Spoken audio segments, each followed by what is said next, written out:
And as we said in our pledge, we're for capitalism, not socialism. The fascist sympathizing Democrats are finally revealing themselves, although they weren't exactly hard to spot before. A baker's dozen of moderate Democrats have signed what's called the Promise to America, a promise to lose their seats to Democratic Socialists, no doubt, who will continue to win the people over. Because from the sound of these MAGA-light Democrats on Fashion Friends, they've clearly picked their side. There are certain things that I believe in that are not being reflected in the current environment, especially with some of these races on Tuesday. And as we said in our pledge, we're for capitalism, not socialism. We're for safety, not lawlessness. We're proud of America, not ashamed of America.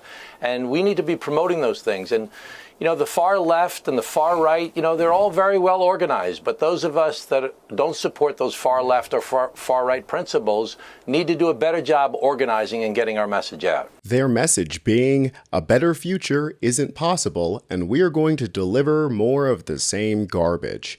This, folks, is what we call refusing to meet the moment and doubling down on a culture of fear. Does this not sound like the most milquetoast nothing statements ever typed and sent? Here are their commitments. We are capitalists, not socialists. We want safety, not lawlessness. Yeah, so do we. We are responsible, not reckless. Yeah, so are we. Government should solve problems, not cause them. Yeah, we agree. We are mainstream, not extreme. That's a bad thing. We are proud, not ashamed of America. Listen, America has a lot of things to be proud and ashamed of. If you're not willing to say that, then you're not telling the truth. This kind of vapid, substanceless dribble is what cost Kamala the election.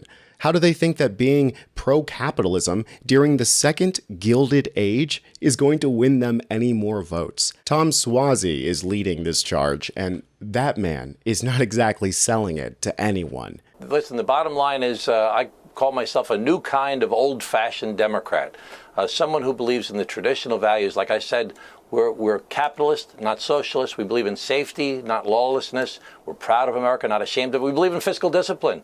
And we have to organize better. We can't just talk about it at cocktail parties. You can't just come on TV shows and make a speech. We have to organize. And to organize that effort of traditional democratic values, we have to do the hard work necessary. And it's going to be a long slog. It's going to be a real battle. But that's what it takes to make change in our country. These are the losers who signed this pledge, sitting members and candidates who are currently running.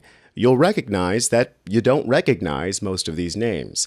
A whole crop of a bunch of nobodies, which to me signals that these folks are putting their necks out in a very stupid way, especially for the candidates, because you end up sounding insane trying to explain this. I am proud to sign this pledge because people here in Arizona's 1st District want a leader focused on solutions, not chaos, an economy that works for everybody, not just billionaires, and where we hold accountable whomever is wrong, regardless of party. I think that's really important.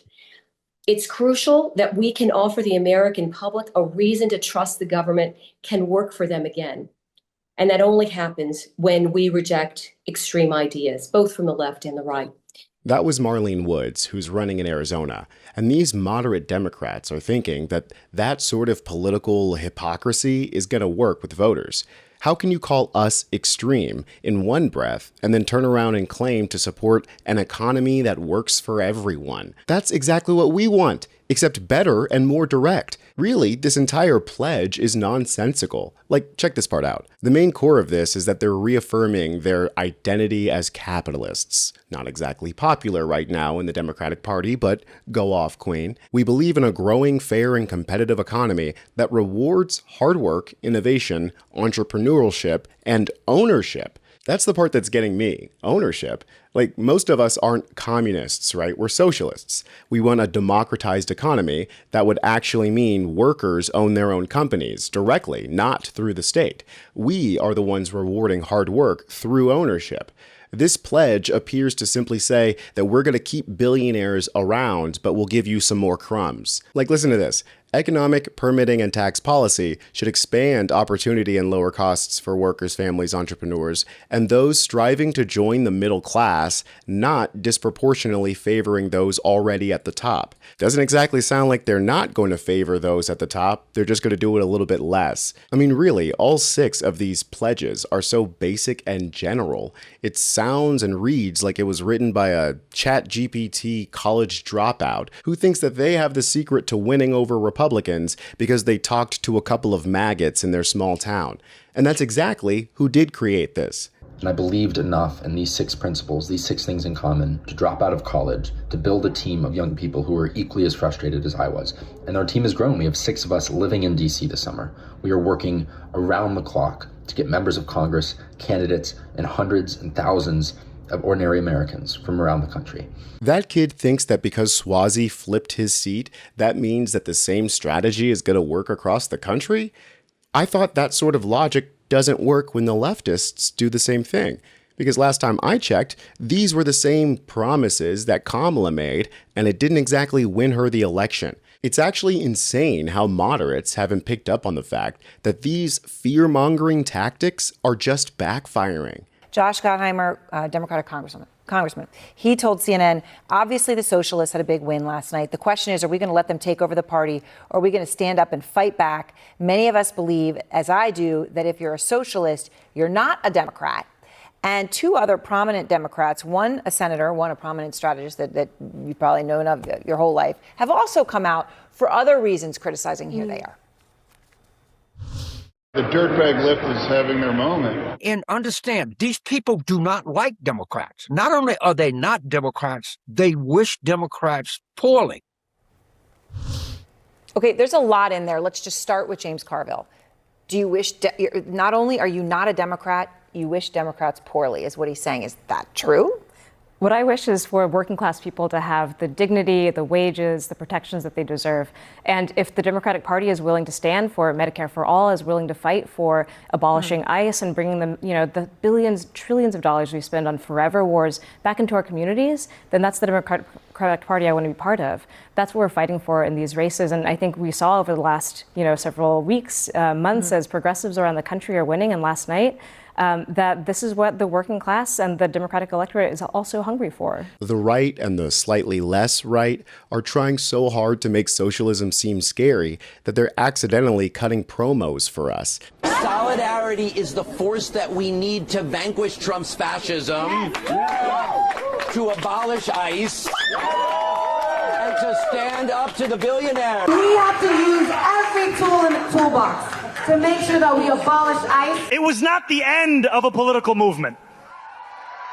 It was the beginning. They're scared, folks. They're terrified. And you know what happens when people are scared? They make mistakes. Despite not signing this pledge, Slotkin here has proven to be one of the most vocal centrists in Congress. And if she's saying it's time for new leadership, I don't think she means Democratic Socialists at the helm. This is why I'm a big believer in just new leadership, significant change. The old models do not work for people, and that includes in the Democratic Party. When you say new leadership, what do you mean by that? You're not just talking about Trump being out of office. You're talking about new leadership within the Democratic Party as well, are you not? Absolutely.